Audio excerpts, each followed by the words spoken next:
नमस्कार दोस्तों, मैं रमन कुमार स्वागत करता हूं आपका अपने YouTube चैनल पर। दोस्तों, आज की इस वीडियो में हम लोग रसायन विज्ञान का अध्ययन करने जा रहे हैं बिल्कुल स्टार्टिंग से। तो दोस्तों आइए देखते हैं वीडियो। तो रसायन विज्ञान में जो स्टार्टिंग होती है वो होता है, पहला जो टॉपिक है इसका वो है द्रव्य या पदार्थ। तो आइए देखते हैं द्रव्य या पदार्थ की परिभाषा क्या होगी, क्या द्रव्य पदार्थ अपन लोग किसको कहेंगे। चलते हैं वीडियो की तरफ। तो दोस्तों मैं यहाँ कुछ चीज़ें लिखना चाह रहा हूँ जिससे द्रव्य पदार्थ की परिभाषा जो है आप लोगों को बिल्कुल ही सरल हो जाएगी, याद करने की भी जरूरत नहीं है। एक बार तो वीडियो को देख लीजिएगा तो द्रव्य पदार्थ की परिभाषा बिल्कुल याद हो जाएगी। तो आइए देखते हैं द्रव्य पदार्थ किसे कहते हैं। देखिए दोस्तों, हम अपने आसपास कुछ चीज़ें देखते हैं, उन्हीं को हम लोग द्रव्य बोलते हैं। उन्हीं को हम लोग क्या बोलते हैं? उन्हीं को हम लोग द्रव्य या पदार्थ बोलते हैं। तो मैं उन चीज़ों के नाम लिखता हूँ। जैसे आप लोग देखते होंगे लोहा, सोना, तांबा, एल्युमिनियम की कुछ वस्तुएं। मैंने एक एग्जाम्पल ले लिया लोहा। दूसरा आप लोग देखते होंगे जल हो गया, तेल हो गया, दूध हो गया, पेट्रोल हो गया। उनमें से एक चीज़ मैंने लिख ली जल। और तीसरा आप लोग देखते होंगे वायु में बहुत सारे कण हैं। मैं नॉर्मली यहाँ पे वायु लिख लेता हूँ। तो इनके जो गुण होंगे वही क्या होगी, अपन की द्रव्य की परिभाषा होगी। तो इनके गुण देखते हैं हम लोग। देखिए दोस्तों, इन सभी में आप लोगों को पता है, इन सभी में कुछ ना कुछ बाहर पाया जाएगा। दूसरा देखते हैं, ये सभी जो चीजें लिखी हैं वो स्थान घेरती हैं।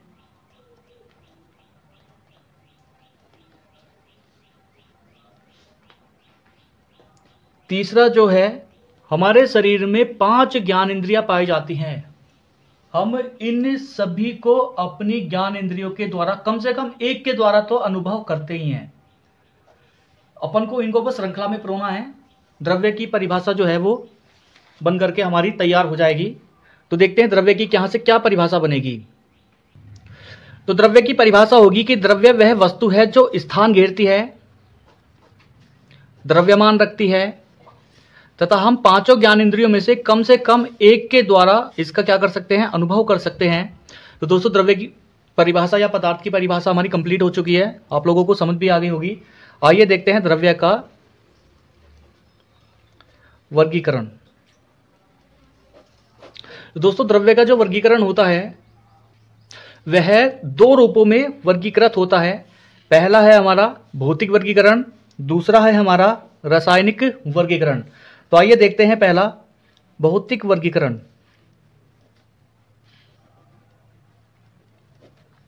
तो दोस्तों भौतिक वर्गीकरण द्रव्य की भौतिक अवस्था या कह लो कि भौतिक गुणों के आधार पर इसको क्या है, वर्गीकृत किया गया है। तो भौतिक अवस्था के आधार पर जो द्रव्य होता है, पदार्थ होता है, वह 3 भागों में उसको बांटा गया है। पहला है ठोस अवस्था, दूसरा है द्रव अवस्था और तीसरा है गैस अवस्था। तो आइए देखते हैं ठोस अवस्था।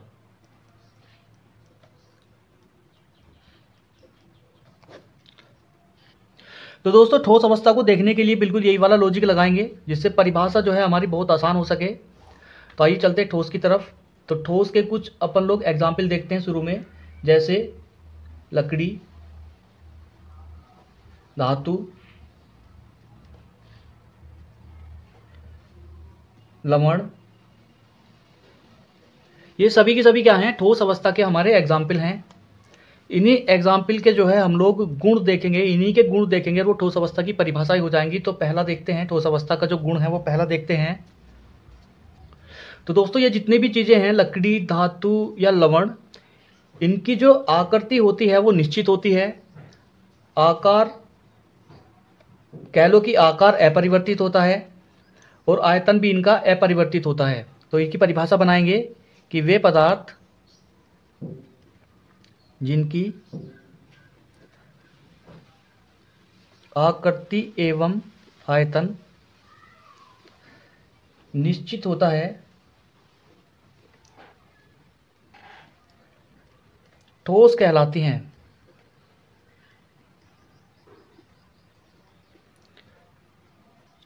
दूसरा देखते हैं द्रव अवस्था। तो दोस्तों द्रव अवस्था जो है बिल्कुल इनका उल्टा होगा, क्योंकि जो द्रव के एग्जाम्पल हैं वो जल होता है, तेल होता है, दूध होता है। तो दोस्तों इनकी जो होती है आकृति वो क्या होती है, वो परिवर्तित या अनिश्चित होती है। इनकी आकृति कैसी होती है, परिवर्तित या अनिश्चित होती है। तो दोस्तों और दूसरा लेकिन याद रखना कि इनका जो आयतन होगा वो कैसा होगा, निश्चित होगा। तो यही इनकी परिभाषा बन जाती है। परिभाषा देख लेते हैं एक बार। तो दोस्तों परिभाषा बनेगी कि वे पदार्थ जिनकी आकृति तो परिवर्तित लेकिन आयतन अपरिवर्तित होता है, द्रव कहलाती है। एग्जाम्पल में आप लोग दूध, तेल, जल इत्यादि ले सकते हैं। आइए चलते हैं तीसरी परिभाषा की तरफ। तीसरी है हमारी गैस अवस्था। तो दोस्तों यहाँ तक तो आप लोग समझ ही गए होंगे कि इनकी परिभाषा कैसे निकालनी होती है। तो डायरेक्ट मैं इसकी परिभाषा लिख रहा हूं कि द्रव्य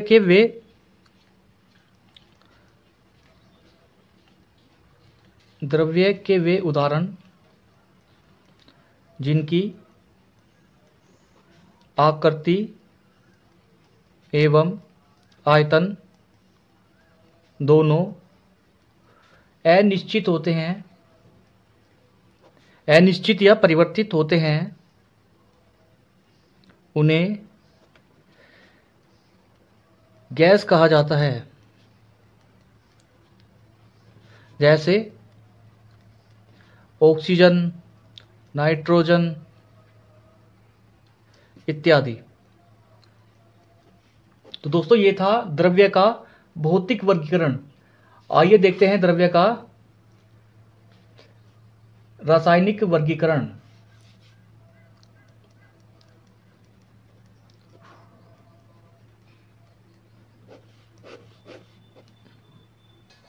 तो दोस्तों रासायनिक वर्गीकरण देखने के लिए मैंने चार्ट बनाया है, आप लोग इस चार्ट को नोट कर लीजिएगा।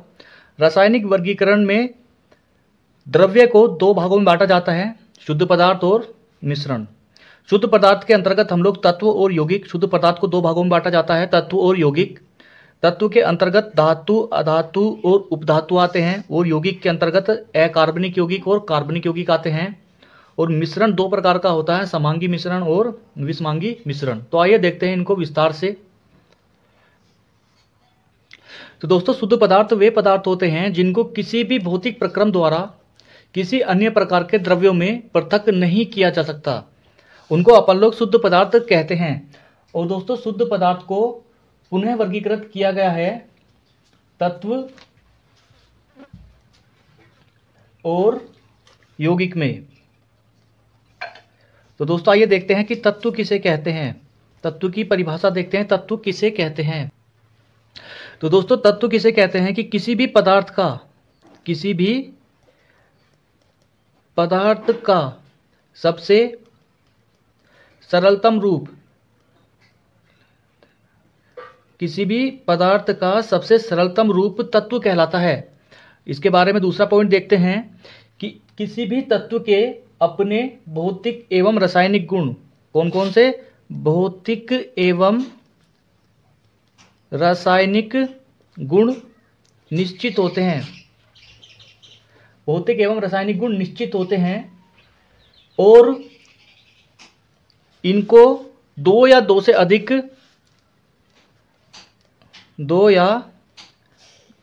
अधिक असमान गुणों वाले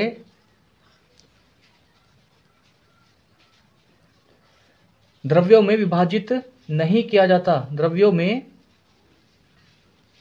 विभाजित नहीं किया जा सकता है और न ही उसे बनाया जा सकता है। ठीक है दोस्तों, तो ये तत्व की परिभाषा होगी। तत्व की एक और परिभाषा मैं आप लोगों को बताता हूँ। तो दोस्तों इसकी एक और परिभाषा याद कर लेना, छोटी सी परिभाषा है कि वह शुद्ध पदार्थ जिसमें एक ही प्रकार के कण होते हैं, इनको हम लोग क्या कहेंगे, इसको हम लोग तत्व कहते हैं। ये परिभाषा आसान हो जाएगी। परिभाषा ऊपर वाली भी आसान है। किसी भी पदार्थ का सबसे सरलतम रूप तत्व कहलाता है। इनके भौतिक एवं रासायनिक गुण निश्चित होते हैं। दो या दो से अधिक असमान गुणों वाले द्रव्यों में इनको अपन लोग विभाजित नहीं कर सकते। और इसकी दूसरी परिभाषा है कि वह शुद्ध पदार्थ जिसमें केवल एक ही प्रकार के कण होते हैं तत्व कहलाते हैं। ठीक है दोस्तों, तो दोस्तों वर्तमान समय में अगर पूछे आप लोगों से कि वर्तमान समय में कितने तत्व ज्ञात हैं, तो याद रखना कि वर्तमान समय में 118 तत्व ज्ञात होते हैं, जिनमें से जो 92 या 92 हैं वे भूमि पर या भूपरपट्टी पर भी, इसके लिए शब्द यूज किया जाता है, भूपरपट्टी पर पाए जाते हैं। और बाकी जो बचे हुए हैं वे प्रयोगशाला में, बाकी जो बचे हैं वे कहाँ, प्रयोगशाला में उनको बनाया जाता है। आइए देखते हैं तत्वों के प्रकार। तो दोस्तों तत्वों को जो है वो मैंने पहले बताया था आप लोगों को चार्ट में कि धातु, अधातु और उपधातु में इनका क्या है, वर्गीकरण किया गया है। तो दोस्तों वीडियो कैसी लगी आप लोगों को जरूर बताइएगा। और नेक्स्ट जो टॉपिक होगा वो होगा हमारा धातु, अधातु और उपधातु। दोस्तों वीडियो कैसी लगी कमेंट बॉक्स में जरूर बताइएगा। अच्छी लगी चैनल को सब्सक्राइब करिएगा, दोस्तों के साथ शेयर करिएगा। मिलते हैं नेक्स्ट वीडियो में।